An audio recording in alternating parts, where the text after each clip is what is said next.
যতই চেষ্টা করি প্রত্যেকদিন একটা করে ভিডিও আপলোড দিব, কিন্তু কোনোভাবেই দেওয়া হয় না। জানি না কতদিন এখানে কাজ করলে সফল হতে পারবো।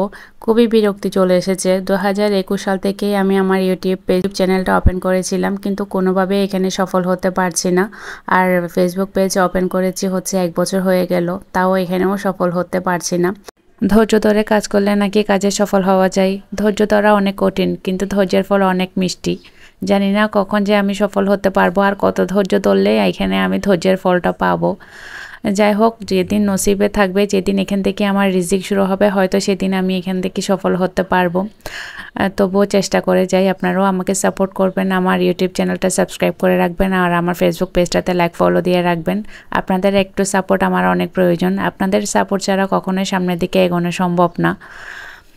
যাই হোক, এখানে আমি পিঠা তৈরি করতেছিলাম। এই পিঠাটাকে হয়তো অনেকেই চিনেন, যারা চট্টগ্রামের আছেন তারা তো চিনবেন। এই পিঠাটাকে আমরা চট্টগ্রাম অঞ্চলে মধুপুলি নামে চিনি, অনেক অঞ্চলে অনেক নামে চিনে এই পিঠাটাকে। এই পিঠার শেপ অনেকভাবে দেওয়া যায়, আমি পাতা শেপটা দিয়েছি আর কি। খেতে অনেক বেশি মজার হয়। আগে একদমই বানাতে পারতাম না, তবে খেতে ভীষণ পছন্দ করি এই পিঠাটা আমি। তো বানাতে পারতাম না বলে খেতে পারতাম না, এখন আলহামদুলিল্লাহ বানাতে পারি। কয়েকবার চেষ্টা করলে পারা যায়। আসলে মেয়ে হয়ে দুনিয়াতে এসেছি আমরা শুধু রক্তে মাংসে গড়া মানুষ নই। আমরা হচ্ছে এক একটা মেশিন, যন্ত্রের মতো। সকাল থেকে রাত পর্যন্ত আমাদের যন্ত্রের মতোই ছুটতে হয়।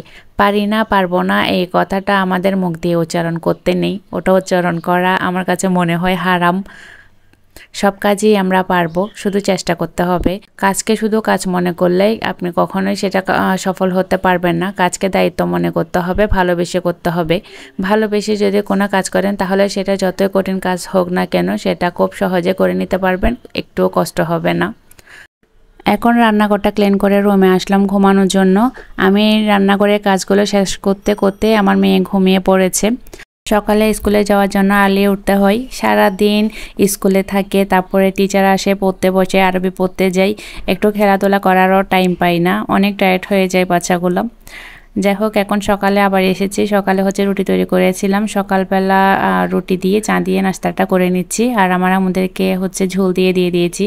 আমার কাছে চাটা খেতে বেশি ভালো লাগে, ঝোল দিয়ে খেতে পছন্দ করি না আমি। তার অনেকক্ষণ পরে ড্রাগন কেটেছিলাম একটা।